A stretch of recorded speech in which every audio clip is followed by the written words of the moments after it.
Yo guys, what's going on? This is Yokiman here, and welcome back to episode 2 of our FIFA 16 Sunderland career mode. And we're going to play around with the squad in this episode and play the last of our 3 friendlies. As you know, the first 2 friendlies did not go down too well at all.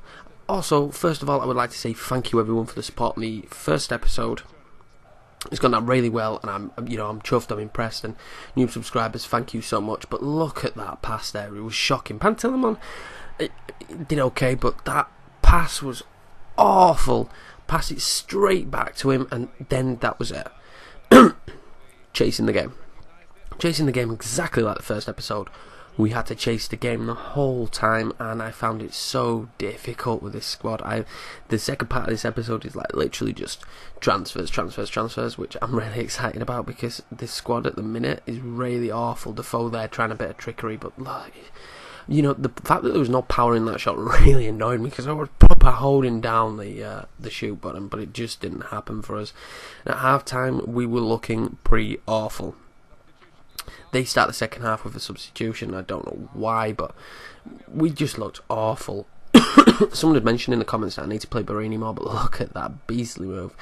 I need to play Barini more, and hopefully he will get more game time, and that's a push I'm going to try and give him. But you will see from the transfer window that, you know, that might not be the case. The squad has changed now. I have gone to a 4-4-2. I feel like 4-4-2 works really well on this version of FIFA compared to a 4-5-1 or a 4-3-3 with just one sole, you know, attacker. And even if I did do a 4-3-3, we don't have good enough wingers apart from Lens.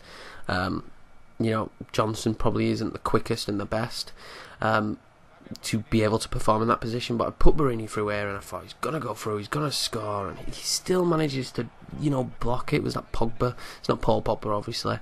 Catmull there, pushes the ball through to Fletcher into Defoe, and I probably should have pulled the trigger quicker with Defoe. Defoe probably should have scored that.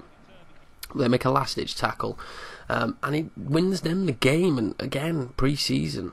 3rd game, and we haven't managed to pick up a win yet, and I'm going towards the season, and all I can think is I'm moving towards this new season, and we can't even pick up a win yet. But I'm going to put Jeremy Lens through his paces. I'm going to simulate all the training guys. That's just the plan. Simulate all. He does absolutely goddamn awful. I wanted to just push him to an 80, but I soon give up with Lens and just stick to the youngsters. I'm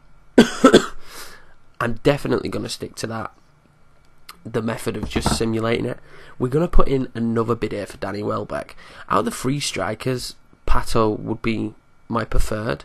Doesn't necessarily mean I'm going to get him, but Pato would be my preferred. We put in another offer for Grados, a nice low one, just as a potential backup centre back.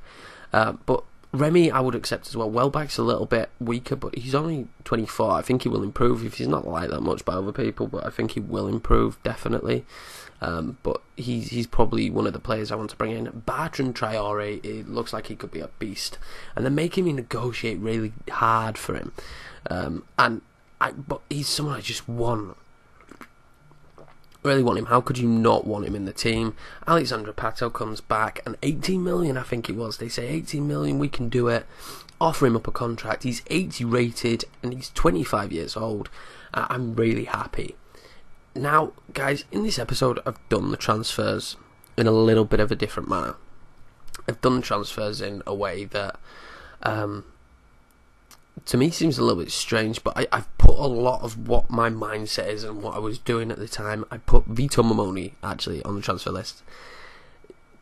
Doesn't look good, and someone in the comments said that they didn't really like him. I'll rate him as a player, and Sunderland fans don't either, so he can go for me.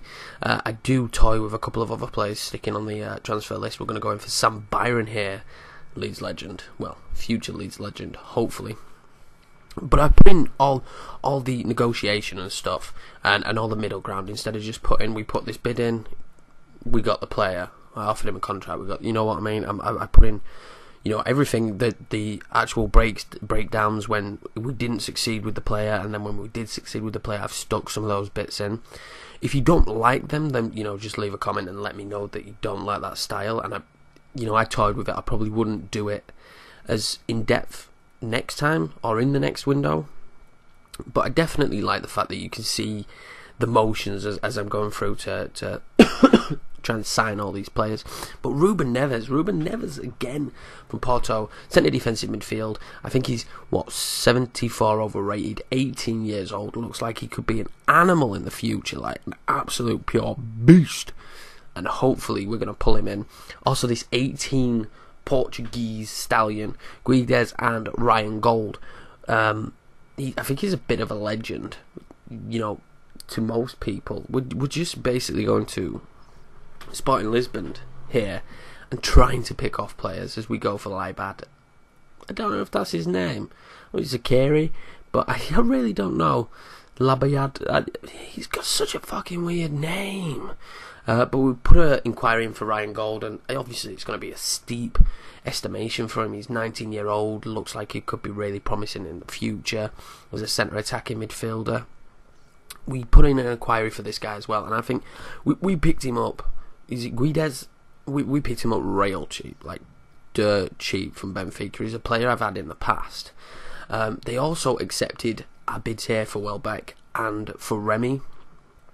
So I'm going to go in and offer both of them contracts because, as you know, I will then decide between one of the three. It'll be Pato, Welbeck or Remy.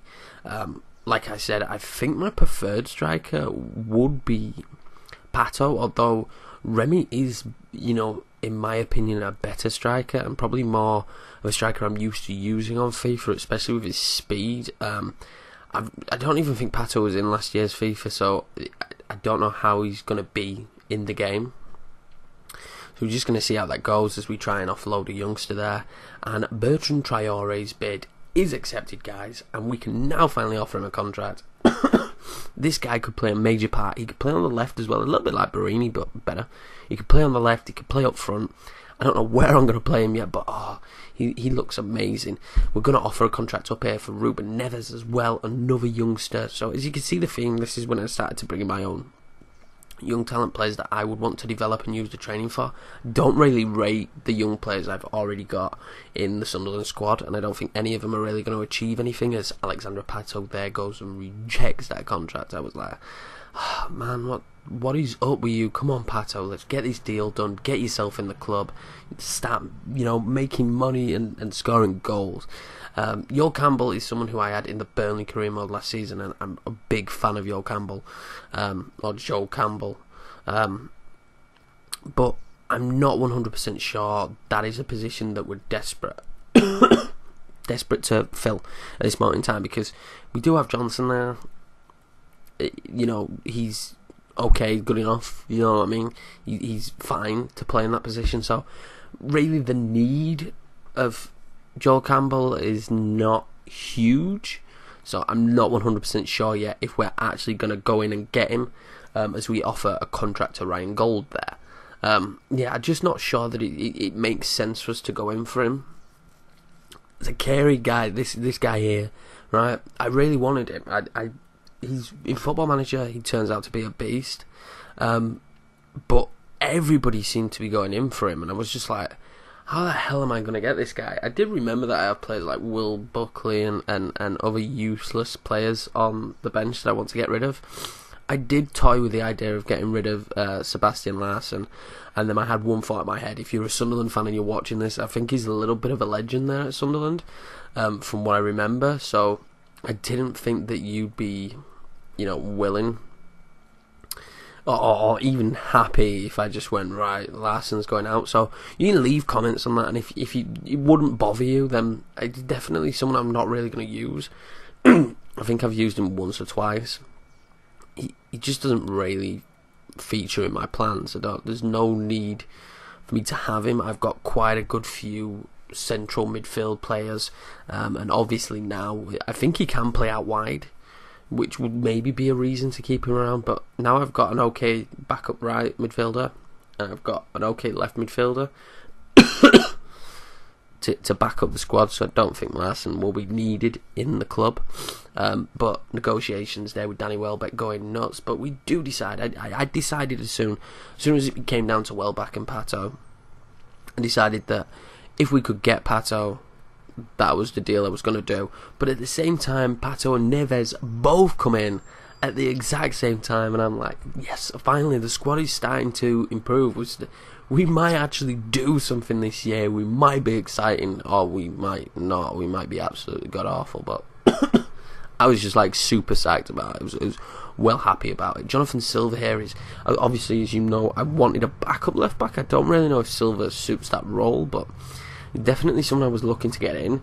Any left back, I think definitely defence is the next place we need to strengthen. But anyway, guys, that's going to be the end of this episode. I hope you enjoyed it.